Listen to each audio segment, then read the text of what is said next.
Keep some space at the front.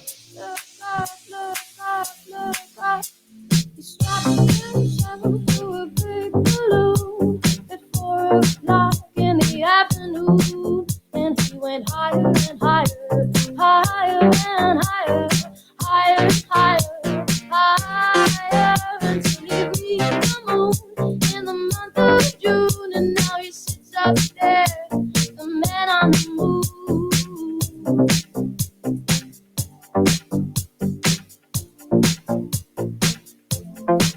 I like to be in nowhere. I like to be in nowhere. I like to be in nowhere. I like to be in nowhere. I like to be. We'll be kicking off in about 2 minutes or 3, as soon as we finish the technical issues. I like to be in nowhere. I like to be in nowhere.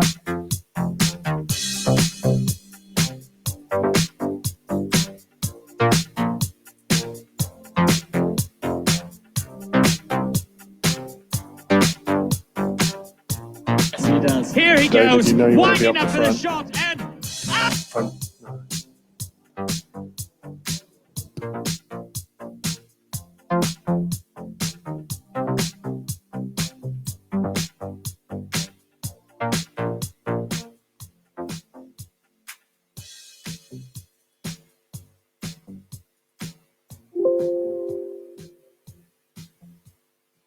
Good to go, great. Well, welcome to this session. Just a quick housekeeping. In terms of questions, please lodge them via the app because I'll be moderating that and asking the questions at the end when we get to it, and we can all upvote them and get the questions in that we want to get in. But now we have Ashwin Ram, who's the cybersecurity evangelist at Check Point, to tell you about key strategies to reducing the cost of a data breach. Welcome, Ashwin. Thank you. Well, hello. I hope you have all been enjoying the session so far. If we haven't met before, my name is Ashwin Ram. I'm part of the office of the CTO at Check Point. And it is my absolute pleasure to be sharing key insights and strategies on how to reduce the cost of a data breach. Now, much of what I will be sharing with you are recommendations that we've been making for a very long time. But it's really good to see that independent studies are now validating our message. So the insights that I will be sharing with you are from various different sources. The first one is from the 2020 Cost of a Data Breach report. Now for this, the Poneman Institute carried out a in-depth study by interviewing more than 3,200 individuals from 524 organizations that had been breached between August 2019 and April 2020. In this study, well, my view on this study is that it provides some very, very good insights that we should be using to either formulate or update cyber resilience strategies. Now, the study gives us insights into the top attack vectors that was being used by threat actors. So I think it's important that we talk about this and understand where the failures were so that you guys can prevent these attacks. I will also share with you key factors that influence the cost of a data breach, which must be part of your cyber resilience strategy. Now, at Check Point, we have an incident response team as well. And last year, we responded to more than 3,500 calls for help globally from organizations that were either under an attack or had just been breached. So I think it's important to learn the lessons from our incident response team because they see what is working and what is not. Now, everyone knows that SOC teams play a vital role in containing breaches. So we'll take a look at some of the important factors that influence the effectiveness of SOC teams as well. So for this cost of a data breach report, the researchers use an accounting method called activity-based costing, which identifies activities and then assigns a cost according to the actual use. So as you can see here, there are multiple different activities under each of these 4 cost centers that was taken into account for the costings of the data breach.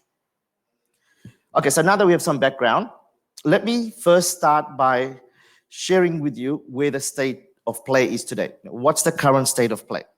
And what I want to start with is sharing with you the average time it takes an organization to identify and contain a breach. Anyone want to have a quick guess at what the average time would be? Yes. Correct. So it's 280 days to identify. That's the global average. And when we look at Australia, the result is even worse, right? In Australia, threat actors are in our environment for 296 days before their activities are identified and contained.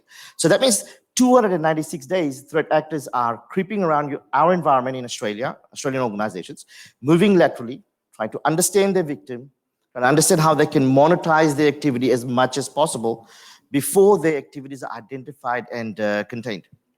So we need to do a better job at this, right? Because, well, obviously, the longer threat actors are in your environment, the more damage they can cause. And another reason why we want to reduce this time frame is because time is money. In this study, researchers were able to work out the average cost of a data breach based on the breach life cycle. So you can see here, the longer it takes to identify and contain a breach, the more it will cost your organization. In 2020, for example, you can see here that the breaches with life cycle of more than 200 days. So that's basically the time taken to identify and contain a breach, right? So that on average costs US $1.12 million more than if a breach was identified and contained in less than 200 days.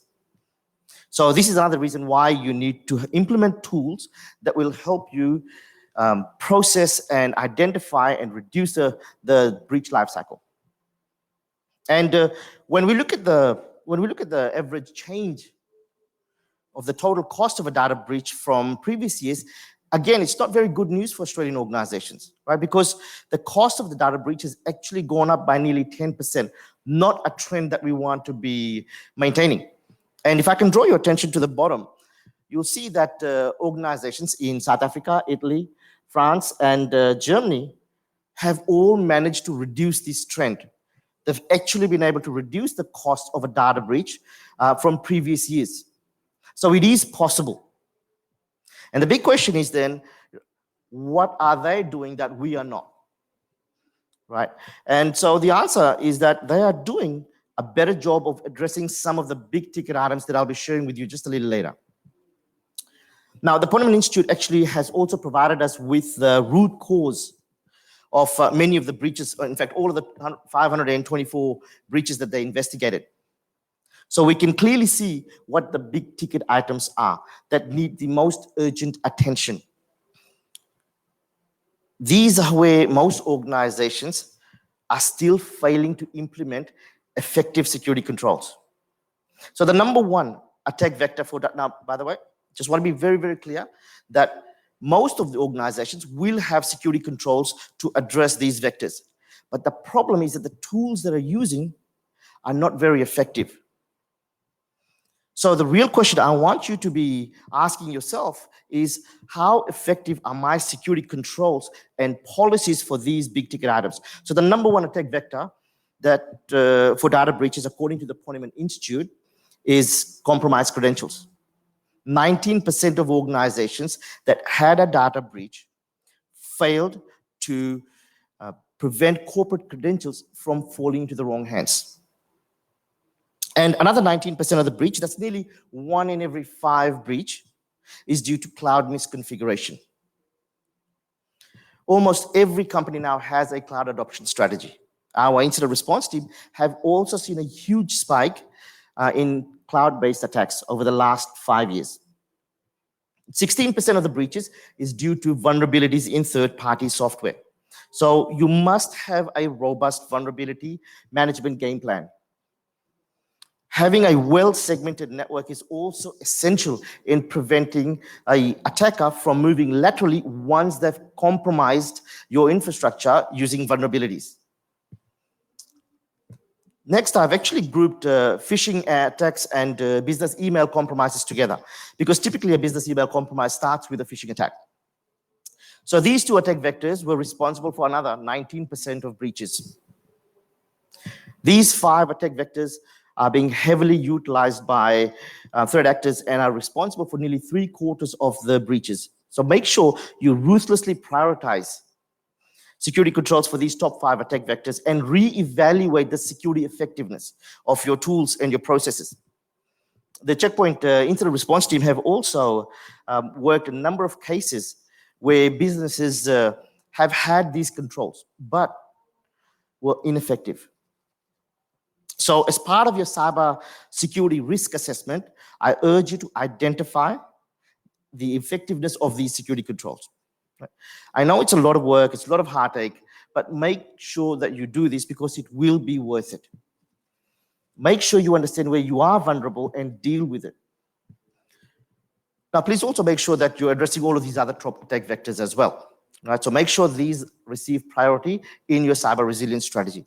Okay, now that we've looked at these vectors, where do we start? I think it's really important to start with the right mindset.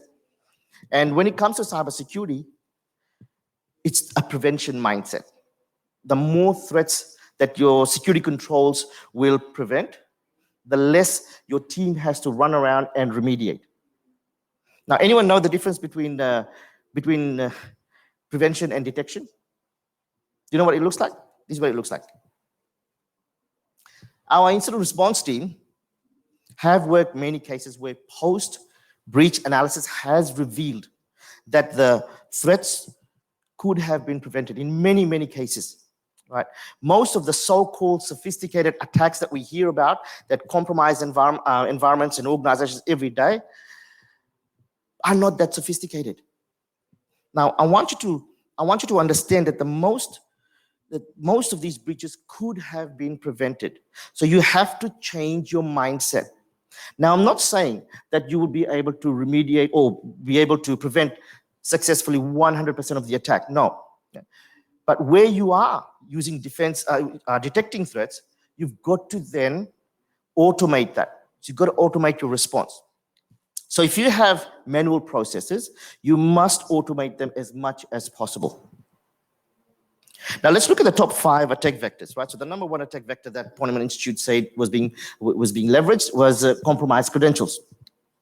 So make sure that your security controls will prevent or alert your SOC team when a corporate user exposes their corporate credential on a site that doesn't belong to your organization.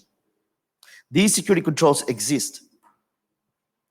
Now, to address credential compromise, it's essential that you focus on protecting not only laptops and tablets, but also mobile phones, because phishing links are being delivered via WhatsApp as well as SMSs. So make sure that you are addressing these. Right? Do you have a way to scan, for example, links that are received in WhatsApp message? Do you have a way to scan links that are received by your corporate users via SMS? And make sure, again, that you're addressing all of these different attack surfaces. So if you do these 3 things here, this will help your organization address the 3 of the top 5 attack vectors that are being currently exploited. So again, make sure you have security controls to prevent access to phishing sites, especially those that are trying to impersonate your corporate domain. Implement security controls to block phishing emails. Look for browser-based solutions as well, because your end users are also likely to be phished via personal emails. And again, it's absolutely critical that you have security controls to prevent corporate passwords being exposed on non-corporate sites. The other prominent attack vector that we saw in the cost of the data breach was cloud-based configuration. Now, in the last 5 years of working cloud incidents, we see that most organizations still don't understand shared responsibility model, especially as they move from infrastructure as a service to software as a service to the containers and the serverless stuff. Right? Sure, you've got faster ways of doing things, but security is still your responsibility. We see organizations make the same mistakes over and over and over again. And all of these center around 2 things: vulnerabilities and misconfigurations. 9 out of 10 calls for help that we receive, our incident response team receives around cloud breaches, are something as stupid as Bitcoin miners, right? So again, attackers are doing the same thing they've been doing for the last 20 and 30 years of the internet, which is to look for vulnerable services, find a way to exploit them for their own gain. And if you have legacy systems, please understand, be aware that attackers will and can exploit them. If you have Active Directory, for example, and it's connected to your cloud infrastructure, be very careful. We're seeing a lot of attacks, a lot of organizations that are being compromised this way. Now, we worked a recent case where an organization called us and wanted to understand how they had complete data breach. And they had fairly tight security controls. But within a very small amount of time, we were able to tell them that one of their admin panel was exposed to the internet.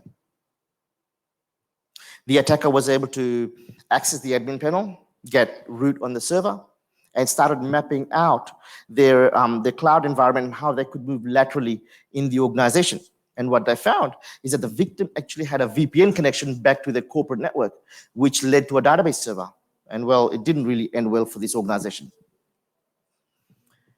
A new trend that we're seeing also is more and more attackers are now looking to try and go after your API keys.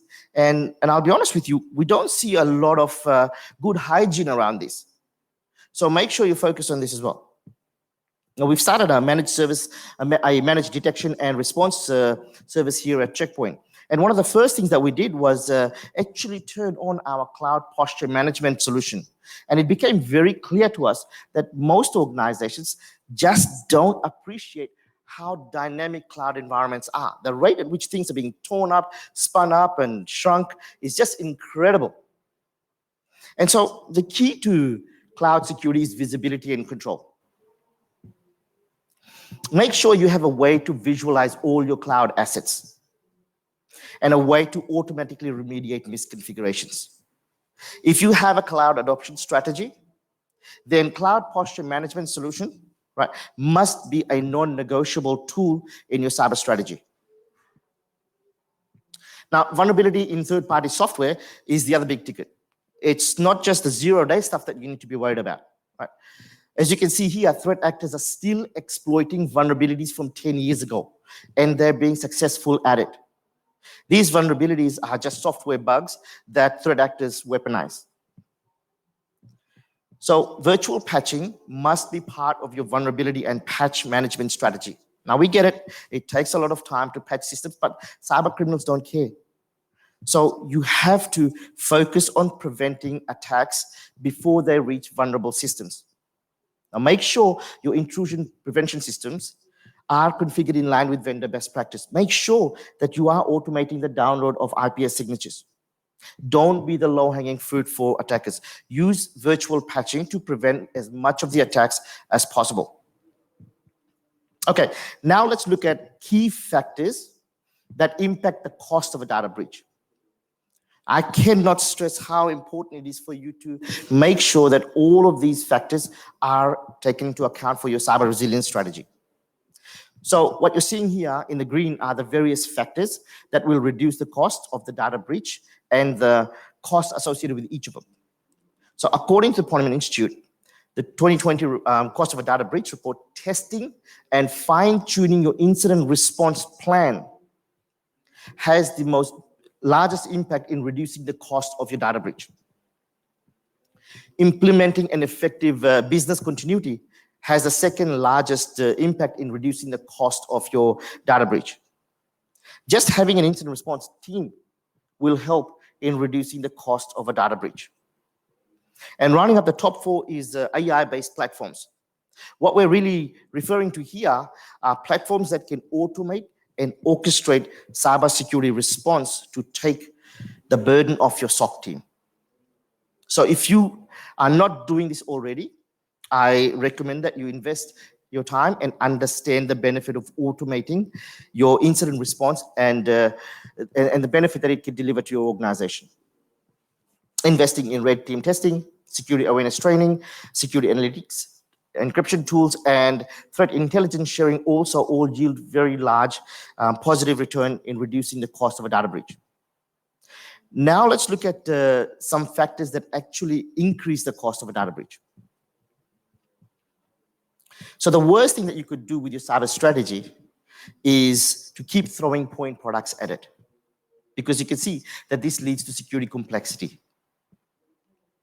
Getting your cloud cyber strategy wrong adds a lot more to the cost of a data breach. And again, this is why it's so important to have that visibility and the automatic remediation capability, right? So that you can address security oversights.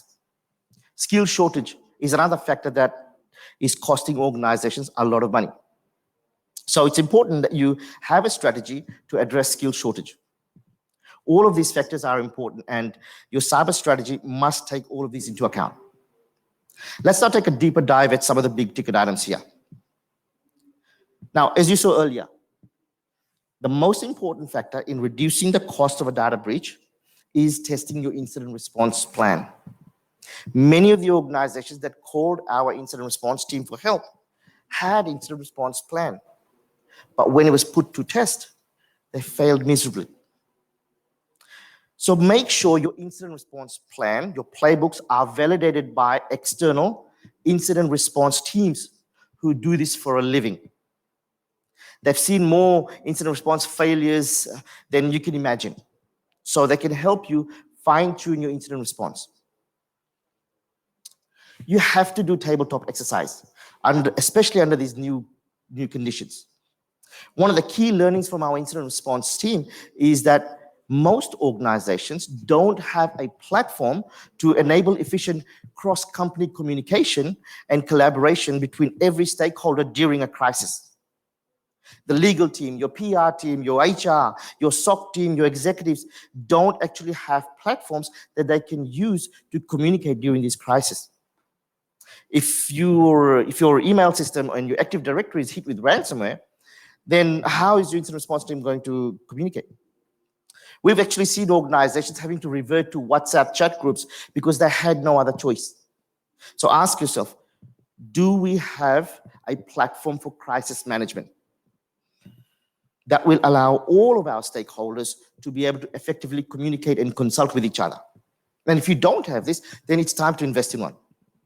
The next big ticket item after incident response was business continuity. So as the saying goes, failing to prepare is preparing to fail. Now, I think COVID-19 has highlighted just how underprepared so many organizations were with their business continuity plan. Not testing business continuity plan has resulted in a just do it mindset for many organizations as they try to be more agile and allow projects such as remote working and cloud projects to basically finish as quickly as possible. So unfortunately, what we've seen is that this rush, this just do it mindset has led to many projects being rushed through without proper governance and assurance process. And this has led to a lot of security oversight, which are being actively exploited by attackers. So make sure that you address this. Now, test your business continuity plan. Make sure that security is embedded in your plan. Be sure to identify and plan for all types of threats against your organization. Have a strategy to effectively communicate your plan to all stakeholders. The last thing you want is your employees to start speculating on what they should do next or what's going on. Have a game plan on what systems and resources must be restored first. Now, in my mind, the most important team when it comes to reducing the cost of a data breach for any organization is your SOC team. They are the glue that often hold your incident response together. But when we speak to these teams, they're absolutely flat out. They're drowning in the number of alerts and mundane tasks. And the recent Tale of Two SOCs report from the Polymer Institute again highlighted just how bad the situation is for SOC teams. 78% of SOC teams, SOC analysts working in SOC teams say that it's very painful. 3 out of 4 SOC analysts are experiencing burnout as a result of increased workload. The last line of defense is calling out for help. Information overload is a huge problem, which will continue to be more of a problem as businesses deploy new tools for security. Now, this report also confirmed what we learned in the cost of data breach report, which is that complexity is a major issue for SOC teams to deal with. Every single one of these trends is going in the wrong direction. So if you want to reduce the cost of a data breach, then you need to make sure you're addressing all of these challenges here. And so it's not surprising, it's not much of a surprise to us when we speak to SOC managers and SOC teams that they feel all alone in their fight, in their mission to try and save their team from defeat. In fact, they feel very much like this next guy. Yes, he does. Here he goes, winding up for the shot, and oh! The cannon has fired and hit Sterling directly to the face. Here he goes with the approach. Oh! Sterling with a fantastic dive. Yes, as his trainer takes him off the field like a mustached lion dragging a gazelle through the Serengeti. Still waiting for the kick to happen. He's probably wondering when. Oh! Sweet butter crumpet! The ball drills Sterling right in the face. He literally just has to kick it anywhere except where Sterling is sitting. There is no possible way that North Carolina can mess up this shot. Oh! 158 kilometers per hour! This man can do no wrong! Look at him beg for mercy! I think they have a lot in common with SOC teams. Now, all jokes aside, the Tale of Two SOCs report has provided us with some great insights into what makes SOC teams ineffective. And as you can see, the survey validates, again, what we've said before. Right? Lack of visibility is a huge problem for SOC teams. This report confirmed that to us that the SOC teams are ineffective due to lack of timely remediation. And one of the reasons for this is because they spend so much time doing mundane tasks that chew up valuable time. And they are having to do this stuff over and over and over again. Right? These are very repetitive tasks. Now speak to any SOC manager and they will tell you that it's next to impossible to find good staff in SOC teams, right? They're heavily under-resourced. And in addition, SOC teams often have a lot of tribal knowledge, right? These are knowledge that basically are not written down, but carried in the heads of the senior analysts. And so as these senior analysts leave your organization, that knowledge, that way of doing things leaves with them. Now, another reason why SOC teams struggle is because they have too many tools. If you look at a sales organization, typically they'll have one dashboard, which is either Salesforce or Workday.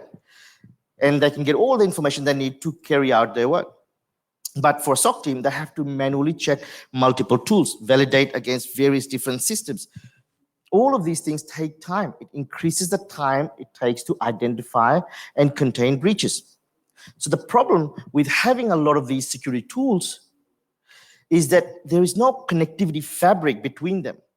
These tools don't talk to each other in a way a cohesive suite of products should. So if you want a high-performance SOC team, you must find a way to address all of these challenges. And so the best way to address these challenges, in my view, is to utilize security orchestration, automation, response platforms, right? So a good SOAR platform can help you reduce the workload of your SOC team by automating and orchestrating incident response tasks so that they can make important decisions quickly with much greater context and accuracy. It can provide a crisis management platform for all of your incident response stakeholders to communicate during a crisis. SOAR platforms can maximize your return on investment with your existing security tools because it can provide that connectivity fabric. And importantly, it can help triage threats so that your SOC teams are prioritizing the most dangerous threats first. This is an incredibly important point because human nature is that we tend to work in a sequential order. What you want your SOC team to do is start to prioritize and focus on the most dangerous threats first, the ones that's going to hurt your organization the most.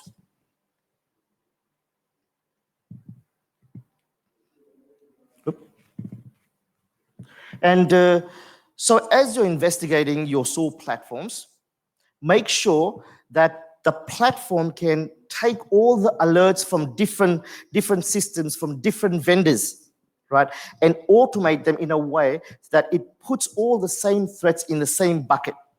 So if basically if a threat, if you've got multiple alerts, those alerts belonging to the same threat should belong in the same case, so that the same analyst is working those cases. So the platform must provide a threat-centric view rather than an alert-centric view. This is a really important point if you are serious about reducing the time it takes to identify and contain a breach.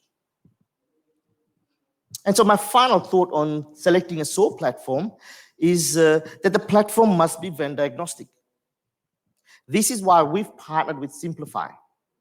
Now, apart from us, as you can see here, they've actually got over 200 integration partners. And some of the ones that you may be familiar with are here on the screen, which includes SIEM vendors, includes cloud players, includes network endpoint security vendors, and various other key security solution providers.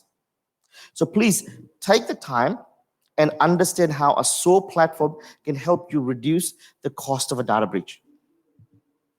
Now, before I wrap up, one last thing I want to touch on is security complexity.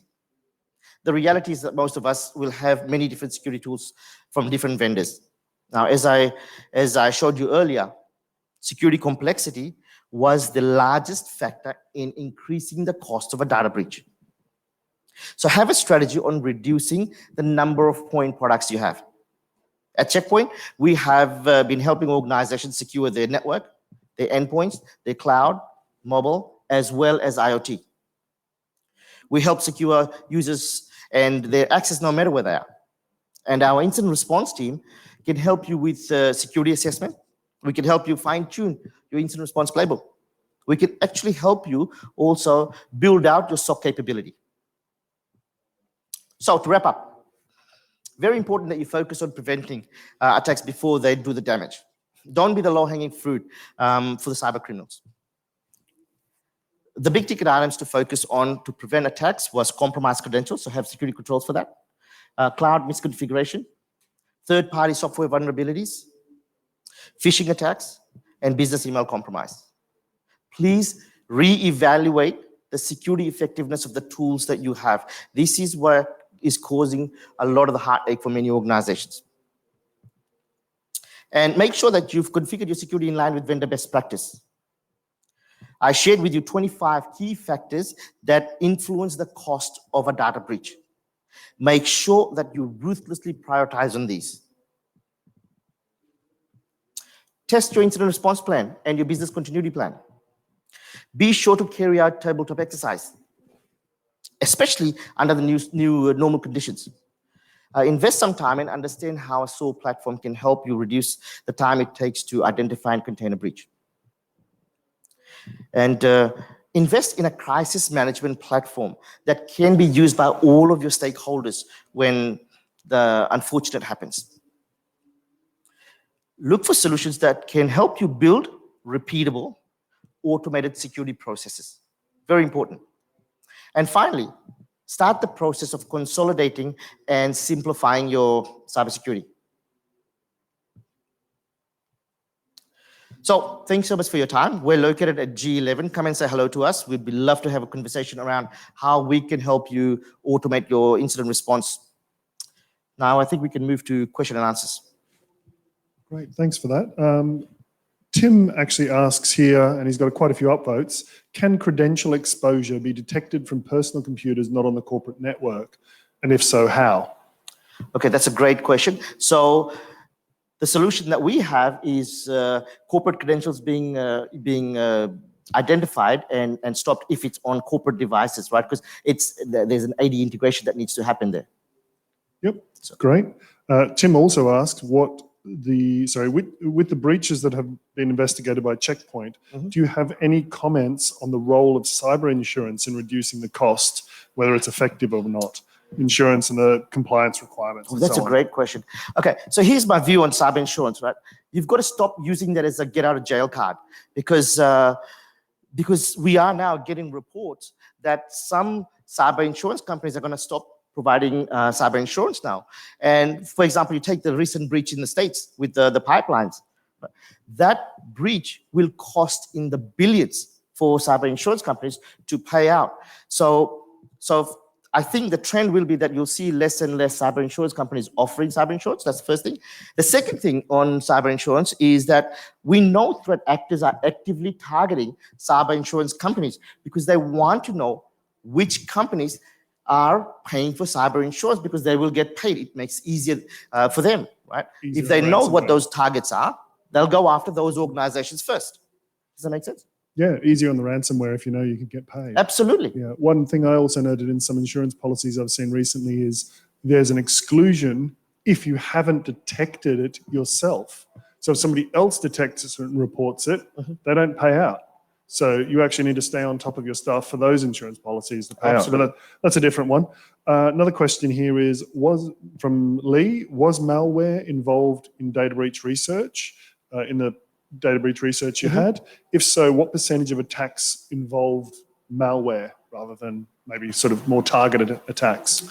Right. So I think these are the attack vectors that we were talking about here, right? So malware would definitely play a part in that. So for example, if you think about phishing attacks, if you think about business email compromise, especially phishing attacks, 100%, right? Phishing attacks will typically lead to a document or some sort of a file that you want your end users to double click on, or maybe even just get to a site that has drive-by downloads. So you want to be able to, so threat actors will try and get you to those sites where automatically those malwares will be downloaded. So yeah, absolutely, malware plays a part in that. Yep, awesome. Anyone's got any other questions, please put them in the app. I'm going to ask one for myself, which I put in via the app. With respect to burnout, are there any metrics you gathered in what, how much does a SOC analyst, how much can they actually take? Is there any metric where you know that if, a SOC is being hit by X amount, 6 months later you see a lot of people leaving or going on stress leave or anything like that? Are there any metrics around this? Because you hear a lot about burnout and analysts just quitting or changing industry. How do we detect that and then prevent it? Great question. So I think the Tale of Two SOCs actually addresses that. I don't have the numbers off the top of my head, but the Tale of Two SOCs report does address that. Great. So I'd sort of reference you to that. Cool. I have no further questions listed here. So unless anyone in the room has some, thank you very much, Ashwin. Thank you very much. Thank you. Cheers.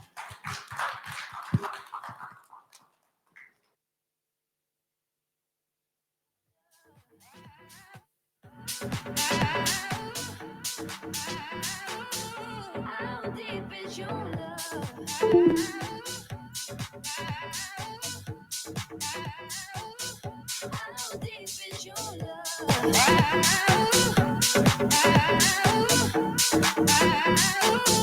How deep is your love? How deep is your love?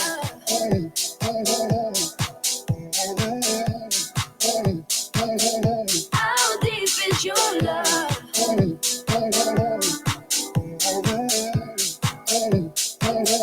How deep is your love?